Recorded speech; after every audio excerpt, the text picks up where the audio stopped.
What's up everyone, it's Endymion. Today I want to talk about how Game Freak and Nintendo have mismanaged the Pokemon brand and what could cure this problem in the future. Remember back in the day when your parents were still together, but also how Nintendo used to mark their games with a seal of approval so you knew what you were buying wasn't buggy or unfinished? I remember those days. Seeing that official Nintendo seal of approval would bring me peace of mind knowing that whatever game I bought would not only be great, but would also be a functioning game that had been put through Nintendo's rigorous testing, meaning I was in for a safe and purchase-worthy experience. Which brings me to the current controversy surrounding Pokemon Violet and Scarlet, which, if you didn't know, Pokemon is actually the highest-selling IP in the world. Yeah, Pokemon is more profitable than Marvel, Star Wars, and probably only has competition from maybe Call of Duty. Actually, in a lot of ways, Pokemon is the Call of Duty of Nintendo games. Both COD and Pokemon seem to have new releases every fiscal year with varying levels of quality. These games are always hyped up, then repeatedly smash all records regardless of their quality. If anything, Pokemon and Call of Duty proves that there is definite star power behind brand names, but there is a stark difference here. Whenever a new COD releases, it will inevitably have glitches, imbalances, and some sort of controversy when it releases. Fans will complain, oftentimes this leads to hundreds of updates in order to fix the experience. COD, to some degree, is held accountable and expected to fix its problems. Although, usually by the time the game is fixed, it's already time for the next inevitable Call of Duty to release. Pokemon is similar in this way, however the fans of Nintendo's long-running franchise seem much more lenient and forgiving, unlike COD fans. What's crazy is that the current COD game, Modern Warfare 2, has roughly 3,000 employees working on the game across multiple studios and continents. That's about 31% of Activision's entire workforce developing content for this year's Call of Duty alone.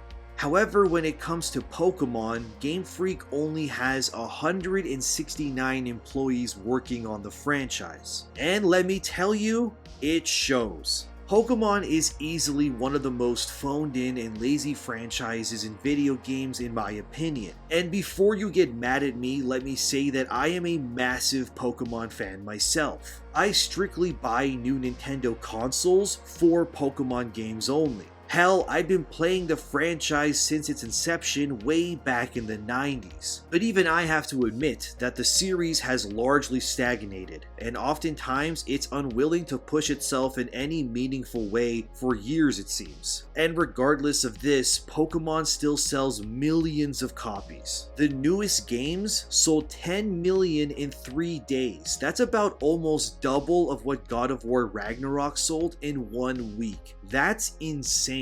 While Pokemon Violet and Scarlet are definitely the most ambitious games in the series, it also feels very unfinished and oftentimes unwilling to evolve, which is ironic from a series all about evolution.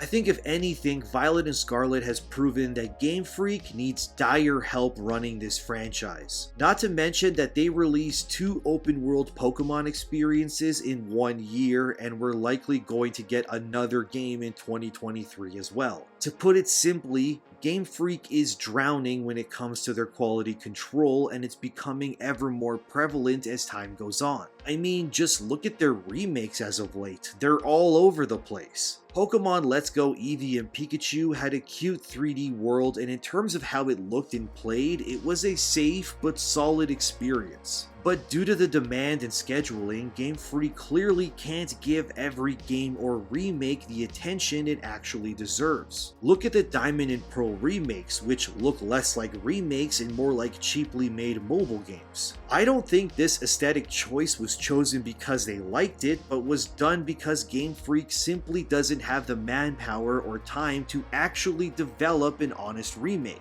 So you go from having a 3D remake like Let's Go to whatever the hell this is. The most maddening part is that it seems like nothing I say or point out will really matter anyway because Pokemon fans will buy anything with a name slapped on the cover regardless. I mean, Pokemon Diamond and Pearl remakes have sold roughly 14 million units as of this year for a game that looks like it was made in a weekend by 5 people on their break. Pokemon feels like an industry cheat code, a series so profoundly profitable that Game Freak and Nintendo barely have to put any effort in order to make mountains of cash in return. It's insane that an actual remake like Resident Evil 2, which fully reimagined the game both visually and from a gameplay perspective, sold 10 million copies. Yet Game Freak can just yawn and chuck out uninspired remakes like Diamond and Pearl and cruise right past Capcom's sale numbers. For an IP that is so mismanaged from a creative and often technical perspective, Pokemon just always seems to win regardless. Other companies like 343 Industries has ruined IP like Halo with new stories, characters, and lazy drip feeds of content. And fans have basically crucified that company and rallied for Microsoft to give the Halo IP to anyone else but them. And Game Freak in ways is like 343. They keep doing the same routine over and over again. Every generation has a fire, water, and grass starter. There's always a 3-stage legendary-like dragon Pokemon, some weird rodent, 2 bug types you can catch early on. You always have a rival, and every game ends with you beating the Elite Four and becoming world champion. It's the definition of insanity. It's the same thing over and over and over again. Things may look a little different, but it will likely never change ever because it just keeps printing money. And I really think besides blaming Game Freak for their lack of management, bizarrely small employee count, and yearly release schedules, the blame of all of this falls on us as the players. So many other franchises in the gaming industry get ridiculed and blasted for taking zero risks or getting clowned on for being nothing more than glorified expansions. Overwatch 2, for example, has been rightfully criticized for what it's done to the brand, bringing a new battle pass with more microtransactions than ever before while ruining multiple legacy heroes in the process. Call of Duty is also ridiculed and attacked every year for its skill-based matchmaking, monetization, and lack of bug fixes. And you have companies like Volition that lost sight of what made Saints Row so beloved, and now that studio is being absorbed into Gearbox, the makers of Borderlands. Which, by the way, is another studio that is wildly mismanaging their IP with experiences that have terrible stories and annoying characters, like in Borderlands 3 and new Tales from the Borderlands. All of these companies and more are dragged into the spotlight and made examples of from the gaming industry, content creators, and the millions of fans across all social media platforms.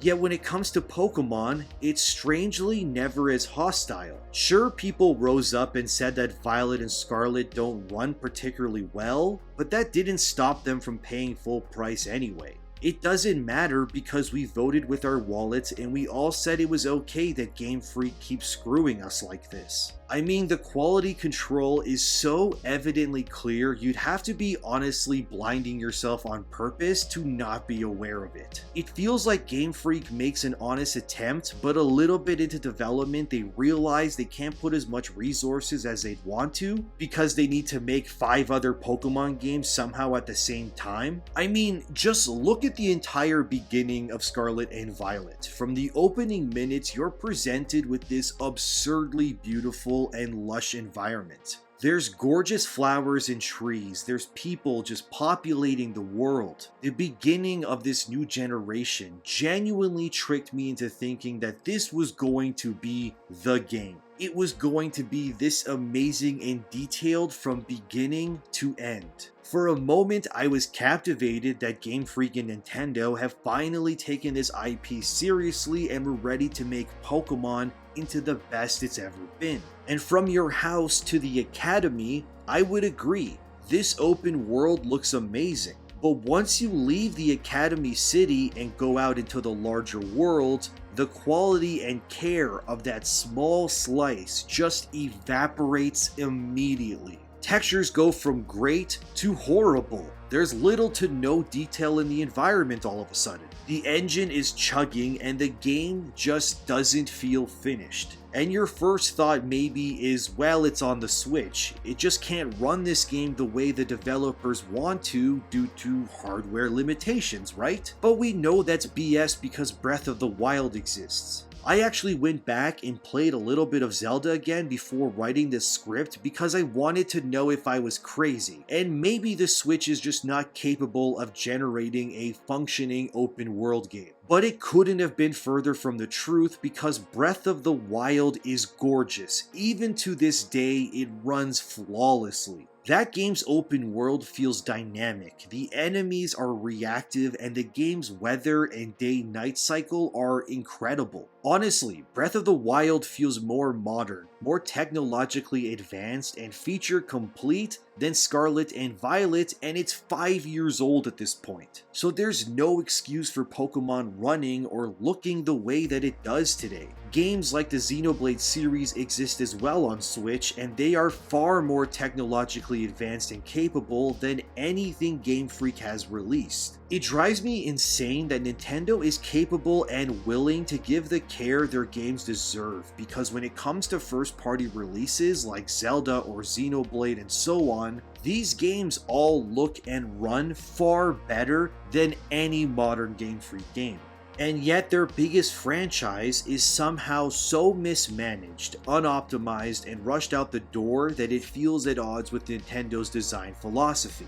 Wasn't it Miyamoto who had that famous quote, "A delayed game is eventually good, but a rushed game is forever bad"? And the very same company he's given his entire life to has proven this time and time again with Pokemon. The series is not being given the time and care it deserves. I mean, the next Zelda game may come out in 2023, and if it does, then it's been 6 years since the last mainline Switch-only Zelda game. To put it in perspective, in that same time period, Game Freak has released Giga Wrecker, Pokemon Ultra Sun and Moon, Pokemon Quest, Pokemon Let's Go Eevee and Pikachu, Little Town Hero, Pokemon Sword and Shield, and Scarlet and Violet. It's no wonder Breath of the Wild looks and plays the way it does because it actually has the time and effort from its devs to actually make a proper game. How can this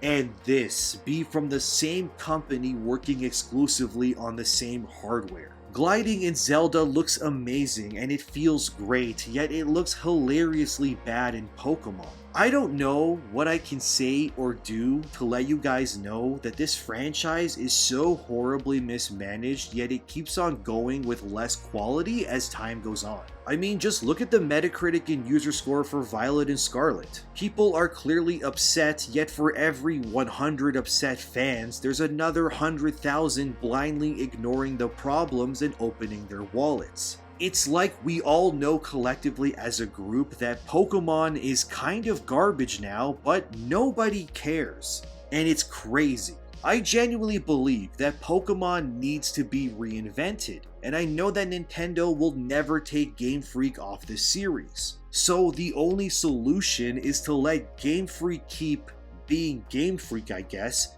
but in the background allow another developer to make their own Pokemon game. The obvious choice for many here is Monolith Soft, the makers of Xenoblade, and they've also worked on Breath of the Wild as well as its sequel. I think if Nintendo allowed Monolith to make a Pokemon game but not limit them to a year of dev time but instead gave them the resources needed, I firmly believe they could release the greatest Pokemon game ever. And in return, it would open the eyes of the fanbase at large into realizing how horribly mismanaged and held back the series is in the hands of Game Freak. Look, I know graphics don't make a game, but a AAA fully priced modern video game should not look and run as badly as Pokemon does. There's no excuse for any of this while Zelda and Xenoblade exist and run far better on the exact same hardware. Look, I love Pokemon, I've loved this series since it began 26 years ago, and I feel at odds with Game Freak and Nintendo with how they're managing the IP. Never in all of my years of following the game industry have I seen a franchise so horribly managed,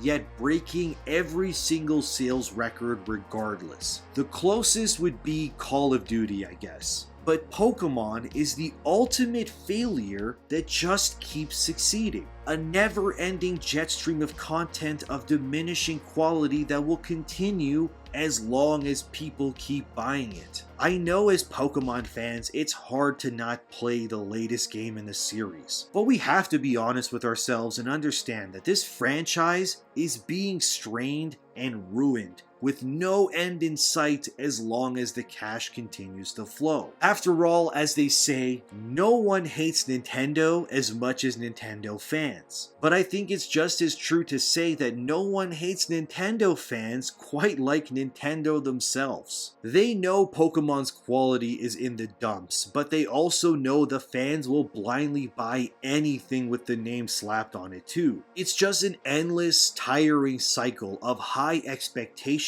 being met with bottom of the barrel results. And as long as people keep shelling out premium prices for a less than premium product, history will continue to repeat itself. Game Freak could hire multiple studios worth of people to work on Pokemon with the stupid amounts of money that they make.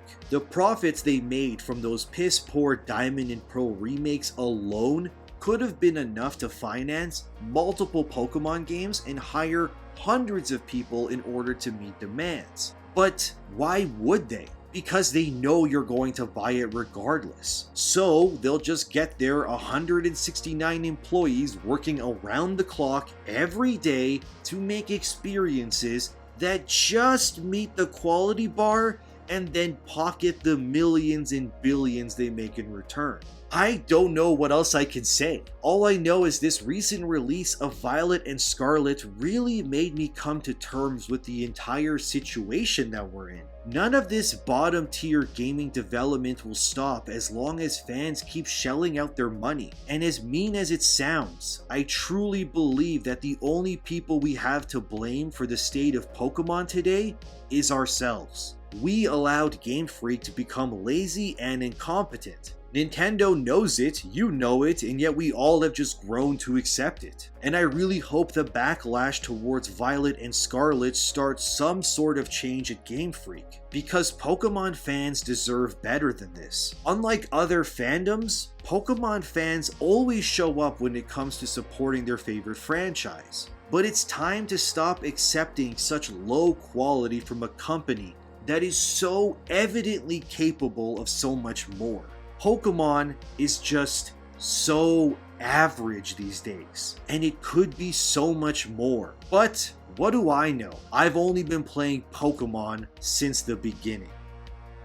Let me know what you guys think in the comments about the state of Pokemon. Is it mismanaged? Am I wrong? I want to know. Thanks for watching. Consider subscribing and sharing the video to give my life meaning. Thanks to my patrons as always, and I'm Endymion. Pokemon just makes my head hurt. I'm gonna go make a coffee now, and I'll see you in the next one.